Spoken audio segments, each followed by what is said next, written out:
Logos Télé.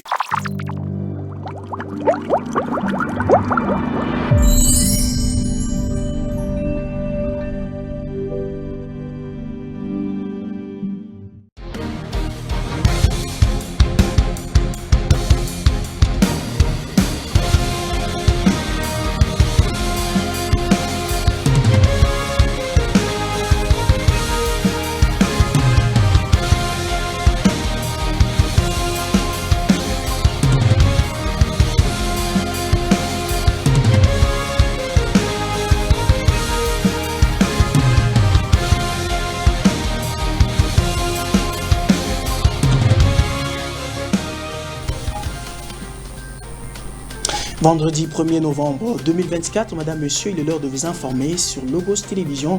Si vous nous rejoignez, soyez les bienvenus à cette édition du journal. La une de l'actualité dominée en éducation par l'Institut supérieur pédagogique et technique de l'ICASI confirme la reprise des cours pour le 22 novembre prochain.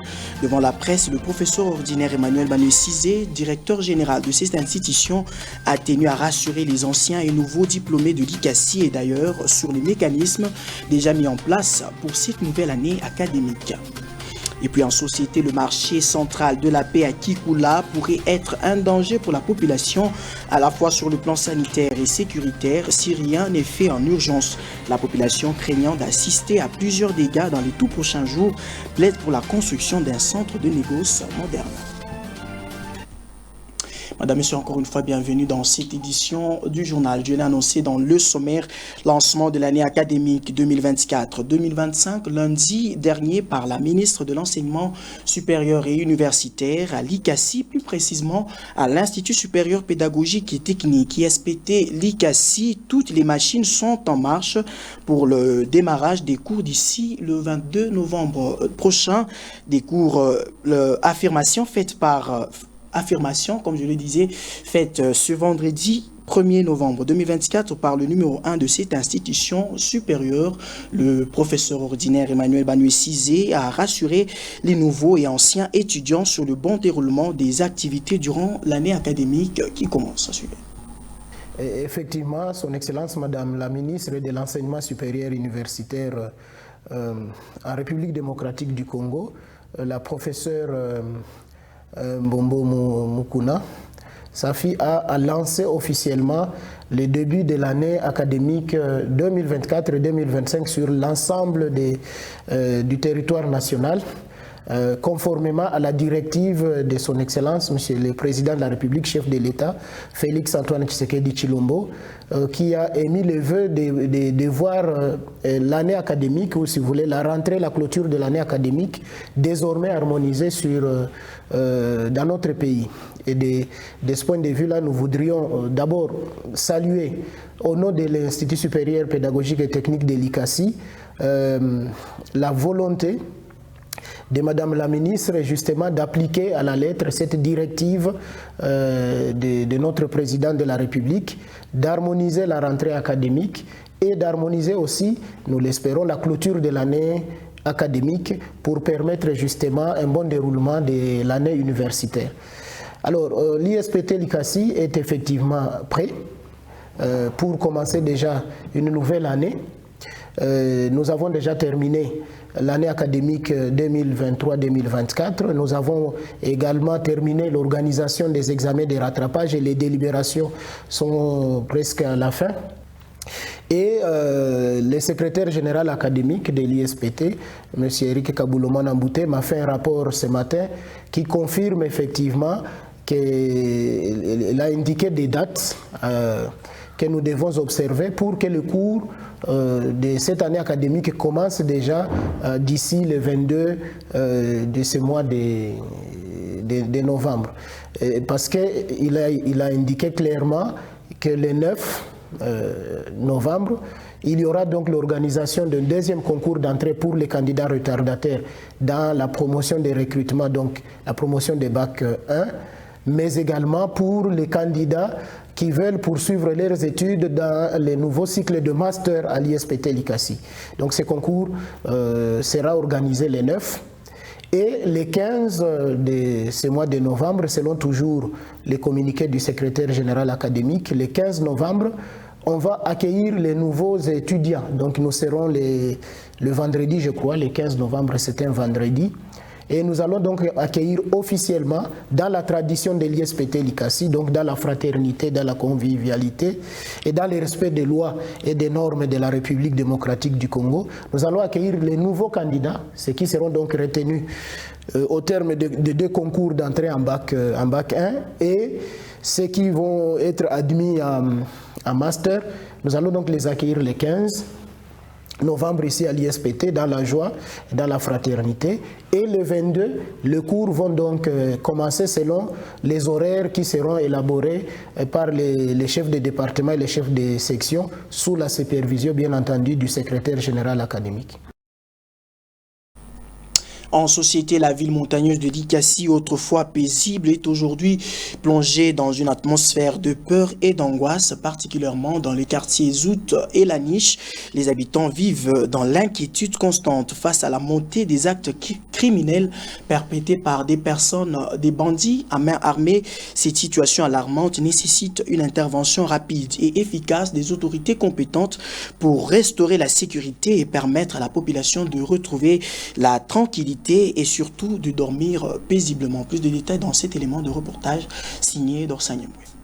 Les habitants vivent dans une peur constante face à l'insécurité grandissante due à la montée des actes criminels perpétrés par des bandits mais armés. Nous ne savons plus à quel sein nous avouer. Chaque nuit, nous avons peur d'être attaqués. Cette phrase est devenue la chanson de Likassien, particulièrement ceux de quartier Zout et La Niche. Le bandit agissent en toute quiétude et impunité, créant un climat de terreur qui pousse les habitants à modifier leurs habitudes quotidiennes. Face à cette situation craignante, les habitants appellent aux autorités locales et nationales à agir rapidement pour rétablir la sécurité dans ces quartiers. La ville de Likasi, avec ses richesses et son potentiel, mérite de retrouver la paix et la sécurité. Le quartier La Niche ainsi que quartier Zout ne devait pas être synonyme de peur et d'insécurité. Une intervention rapide et efficace des autorités est essentielle pour permettre aux paisibles citoyens de retrouver leur tranquillité d'esprit et de vivre paisiblement. Il est temps d'agir pour que la lumière revienne sur cette belle ville. Restons sur ce même chapitre. Les habitants des quartiers La Niche et quartier Zout se sont exprimés devant la caméra de Logos Télévision afin d'implorer l'implication des autorités compétentes pour la sécurité dans leur quartier. Bon, merci. Imashu mkate La Niche insécurité kumingi sana. Kato angaria imashu kote ya quartier Zout. Baringia nyumba mwa agressé bazazi mwa na mipanga. Barua presque 12 personnes, banya munyumba ba 800 000 ilikuwa mule, ba agressé ba ma téléphone, ma écran de la ville. Ça fait quand 3 maisons baningi. Ataba pa église ba tuko, ku église na lo ba ko tante busubi ba leo, ba ibe. Na kule ngamo ko église ma baringia, ba ciblé. Bangara tuntuma ningi vinda église, ashikala sango fanya sango répéter. Mais kumfata fata antoke nje ba ko ta nje mabipanga barafikia basumura malingala. Lema shuka insécurité na pita tulale. Bantu balala inje bankatisha donc bushi unapita hii mashuku donc to ala mashikio pa inje ndio ancien bakubwa inje bafani batangarie ko ba maire de la ville bantangaria ko insécurité afani inapita kina ana bien bantu ashibe nyezo baka banana ndio tunasema hivi tunateswa vraiment umuni mulanishi mkartie La Niche tukusa tukata mupori moyevi pori shoka pa babanzi tukunasikia na boka 22h utashimamaka inja utafanyaka nini donc bamwishi banapita tuku mu insécurité ya mubaya mama alizi utwangakirie ko wenjo mama yetu kusafifi masuka bebe na mtapa kolwezi na wetu kuna kutapa ko mama utusaidie ko vraiment tunateswa ni kuna kalanga miko memwishi kali nyingira tenyi bali atanipata mishina na makuta tenyi yetu ro mubaya mama utusaidie ko wenjo mama yetu tukuna kuchunga wetu pate ko solution ya bien mama tusaidie ko mama yetu. Je l'ai annoncé au sommaire, les premières pluies qui se sont abattues sur la ville montagneuse de Likasi ont inondé une grande partie du marché Amani dans la commune de Kikula il y a une semaine. Malgré le fait que la situation soit redevenue à la normale, les commerçants réclament la réhabilitation de ce marché en matériaux durables. Ces derniers craignent le pire avec la pluie qui promet de s'intensifier dans les tout prochains jours. Pendant environ une semaine, les commerçants du marché Amani dans la commune de Kikula ont vu leurs activités s'arrêter à cause des eaux de pluie qui ont envahi ce lieu de négoce. Une situation causée par le fait que le collecteur des eaux était bouché. Les autorités de la ville, après avoir été contactées, ont décanté la situation. Aujourd'hui, malgré qu'ils ont repris leur lieu d'activité quotidienne, ces commerçants plaident pour la construction d'un marché moderne qui pourra répondre aux normes. Bangarie comme mesure pour que les collecteurs se refonguent prochainement. Mesure ni mesure kani. Batu bata ba effanteri ba wiri moya kule kumbele na moya huku. Kaba na shimama pale, i collecteur aita kwa tina na buchafu. Hatuwezi kuikala mfashi mko michi hivi.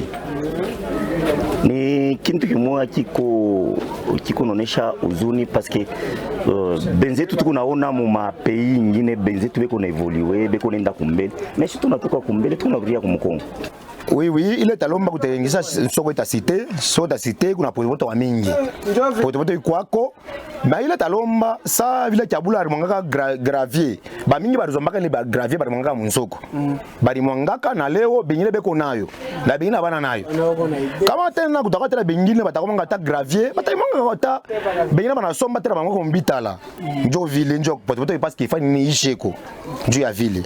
Batu mwange wata gravier munsoko kumwe atulete kwa tamalata tufanyishe ko tunsoko na iko tu sansoko yema tunaona mafashi nyingine tunaweza kuona mafashi ne mku nsoko kwa njia msoko vya kweli maitelaji kubia bashaipanga bimalata bien nini mengara yetu ni tumabita basofunga kila mtu kabash inakuwa sana mu carrière. Avec la situation de pluie qui manifeste déjà ses couleurs sur la ville, ces derniers plaident également pour la mise en place d'un service qui pourra veiller sur le maintien des mesures d'hygiène pour la bonne santé des commerçants et de leurs clients.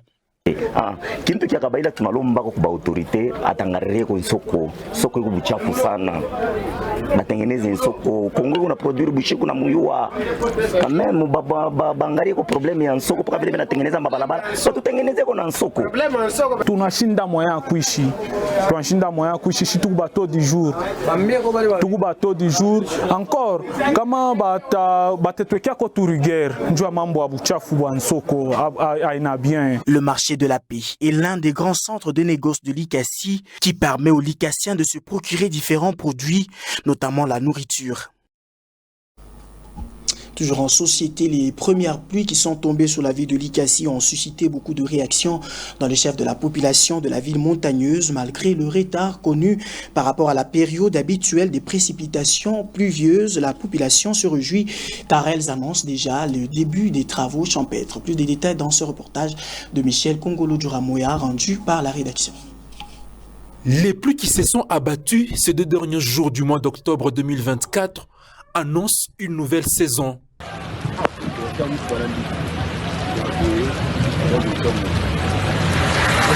À Likasi, la population a accueilli cet événement avec beaucoup de joie. Kurima ni mvula. Mais hivi mvula inafika tunashikia hapa tunaanza na kujiprepare deja. Tushuke mu mashamba tukaotesha chakula juu tunayua sema mvula njoo yenyewe kunaotesha chakula.